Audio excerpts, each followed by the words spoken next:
Bismillahirrahmanirrahim. Assalamualaikum warahmatullahi wabarakatuh. Alhamdulillah wassalatu wassalamu ala Rasulillah. Rabbi israh li sadri wa yassir li amri wahlul 'uqdatam min lisani yafqahu qawli. Anak-anak sekalian, kita akan melanjutkan pembahasan kita di bab 6. Dengan ilmu pengetahuan semua menjadi lebih mudah. Pada prinsipnya Islam itu adalah agama yang segala sesuatunya harus berlandaskan dengan ilmu. Bahkan Rasulullah SAW sampai mengungkapkan bahwa thalabul ilmi faridatun ala kulli muslim.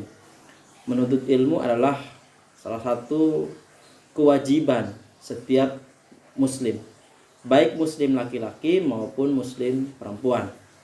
Artinya orang Islam harus mau belajar. Orang Islam harus mau dan harus jadi orang pintar. Orang Islam harus cerdas. Orang Islam harus mampu menguasai ilmu pengetahuan. Nah, hal ini bisa kita lihat bahwa saking wajibnya menuntut ilmu, Rasulullah SAW mengungkapkan, "Utlubul ilma minal mahdi ila lahdi." Tuntutlah ilmu dari mulai buayan atau dari mulai kamu lahir sampai kamu menghadap Allah Subhanahu wa ta'ala. Nah, dalam memahami ilmu, Allah Subhanahu wa ta'ala memiliki ilmu. Allah Subhanahu wa ta'ala memiliki sifat al-alim. Ya, artinya maha mengetahui, maha berilmu. Nah, ilmu Allah sangatlah luas. Ya, tanpa ada batasan-batasan di dalamnya. Nah, ada yang diberikan kepada kita sudah tertulis dan ada yang tidak tertulis. Yang tertulis bisa kita lihat dalam kitabullah dan yang tidak tertulis bisa kita lihat di dalam alam semesta serta isinya yang disebut dengan ayat-ayat kauniyah. Nah, selain belajar tentang alam semesta, kita juga wajib mempelajari ilmu Allah Subhanahu wa ta'ala yang tertulis, yaitu dalam Al-Qur'anul Karim. Al-Quran yang dapat dipelajari dengan cara membiasakan membaca, kemudian mempelajari artinya, dan memahami kandungan dan makna dari ayat-ayat yang terkandung di dalam Al-Quran tersebut. Nah, untuk yang pertama, mari sama-sama kita membaca surat Ar-Rahman ayat 33. A'udzubillahi minasyaitonirrajim. Bismillahirrahmanirrahim. Ya ma'syaros jinni wal insi inistata'tum an tanfuzu min aqtaris samawati wal ard fangfuzu la tanfudu na illa bisultan. Ya, itu ada dalam surat Ar-Rahman ayat 33. Coba nanti sama-sama kita baca ya. Kemudian yang kedua ada di dalam surat Al-Mujadalah ayat 11. Ya ayyuhalladzina amanu idza qila lakum tafassahu fil majalisi fafsahu yasfahillahu lakum wa idza qilang fuzu fangsuzu yarfa'illahu alladhina amanu minkum walladhina utul ilma darajat wallahu bima ta'maluna khabir. Ya, coba dibaca nanti ya, dibaca sama anak-anak, dipahami. Nah, ini bisa kita lihat kalau di sini kan dijelaskan tentang bagaimana hukum bacaannya, ya, menerapkan ilmu tajwid tentang alif lam samsiyah dan alif lam komariah. Nanti anak-anak kan belajar BTQ ya, baca tulis Quran, nanti di situ bisa dipelajari bagaimana hukum bacaan alif lam samsiyah maupun alif lam komariah. Nanti bisa dilihat ya. Bapak tidak masuk ke pembahasan tentang alif lam samsiyah maupun alif lam komariah, tapi setidaknya Bapak ingin menerjemahkan arti dari surat Ar-Rahman ayat 33. Ya, Allah Subhanahu wa ta'ala mengungkapkan ya ma'sarul jinni wal insi, ya ma'sar, wahai golongan jin dan manusia, inistata'tum, jika kalian sanggup, antang fuzu, untuk menembus, min aqtaris samawati wal ard, dari sebagian penjuru langit dan bumi, fangfuzu, maka tembuslah, kata Allah. La tanfudun, nah illa bisultan, kalian tidak akan menembusnya kecuali dengan kekuasaan Allah. Nah, secara tidak langsung ayat ini Allah Subhanahu wa taala menjelaskan kepada kita betapa ilmu Allah itu sangatlah luas. Artinya segala sesuatu harus sesuai dengan kehendak Allah.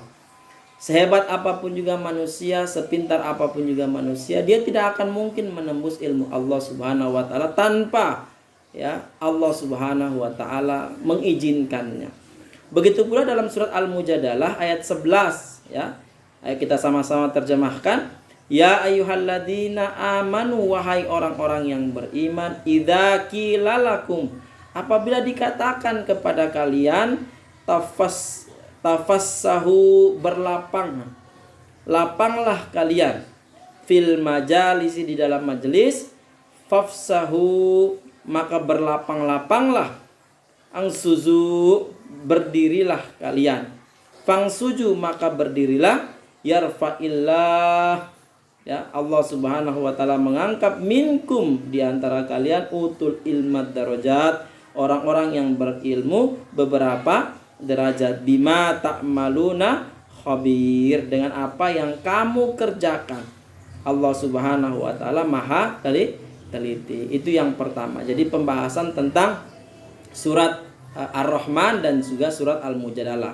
Nah, makna dari surat Al-Mujadalah ini artinya Allah begitu memuliakan mereka yang memiliki ilmu, orang-orang yang mau belajar, orang-orang yang menuntut ilmu, maka Allah akan meninggikan derajat.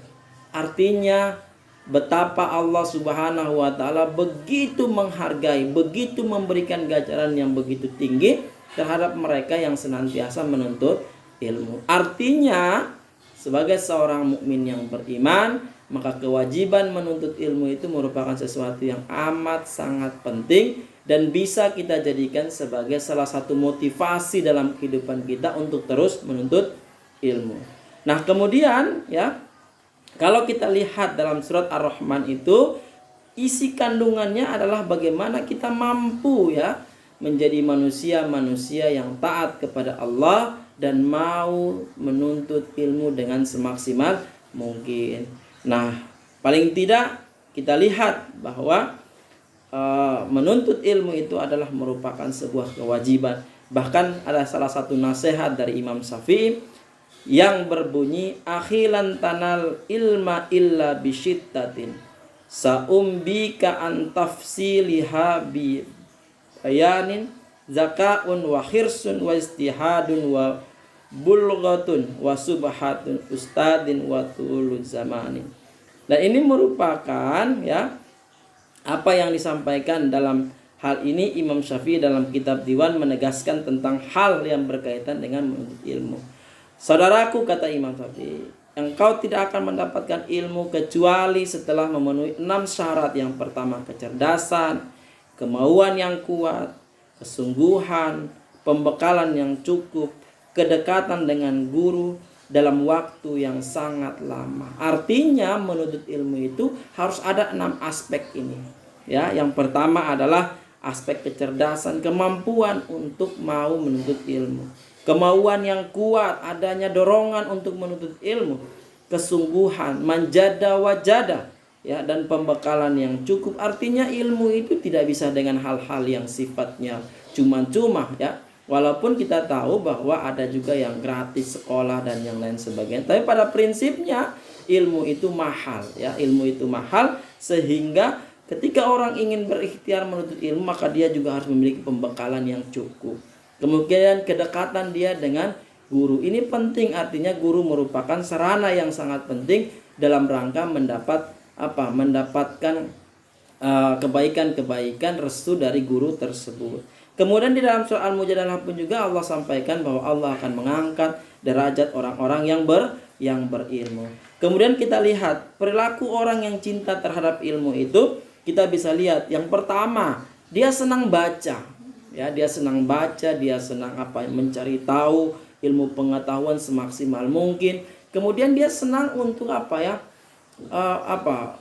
cari tahu ilmu-ilmu yang harus dia pelajari. Kemudian dia juga melihat situasi dan kondisi keadaan lingkungannya, masyarakatnya. Kemudian lingkungan sekitarnya, semuanya bisa dijadikan sebagai sarana untuk menuntut ilmu. Kemudian meyakini bahwa alam semesta ini adalah ciptaan Allah Subhanahu wa taala dan dia patut bersyukur karena Allah berikan kesempatan kepada dirinya untuk tetap hidup di alam semesta tersebut. Kemudian dia rendah hati, dia istiqomah dan dia tetap menjalankan apa yang diperintahkan oleh Allah Subhanahu wa taala. Nah, anak-anak sekalian, coba nanti dibaca kisah ya di halaman 87 Ibnu Hajar si anak batu ya. Coba nanti dibaca, kemudian nanti dipahami betapa Allah Subhanahu wa taala memberikan kemudahan-kemudahan kita dalam rangka menuntut ilmu. Dan tidak perlu khawatir, kalau orang yang ingin menuntut ilmu maka akan dimudahkan segala sesuatunya oleh Allah Subhanahu wa taala dan diberikan yang terbaik ya, diberikan yang terbaik. Rizki itu kata Allah wa yarzuqu min haitsu la yahtasib. Insyaallah mudah-mudahan bagi mereka yang senantiasa thalabul ilmi, semangat menuntut ilmu, maka Allah akan mudahkan dalam setiap aktivitasnya. Mudah-mudahan anak sekalian juga tetap semangat menuntut ilmu walaupun di tengah kondisi seperti ini. Mudah-mudahan kita tetap bersama-sama mengemban ilmu Allah Subhanahu wa taala dan menjadikan diri kita orang-orang yang tetap istiqomah. Wallahu a'lam bishawab. Mudah-mudahan semuanya bisa memahami apa yang Bapak sampaikan pada pagi hari ini. Terima kasih, mohon maaf sekali lagi. Akhirul kalam, sebelum Bapak tutup, Bapak ingin sampaikan tetap jaga kesehatan, ikuti protokol kesehatan, pakai masker, cuci tangan, jaga jarak, hindari kerumunan-kerumunan, dan mudah-mudahan Allah Subhanahu wa taala segera mengangkat virus ini dan menjadikan kita melakukan aktivitas seperti biasanya. Terima kasih. Wallahu a'lam bishawab. Assalamualaikum warahmatullahi wabarakatuh.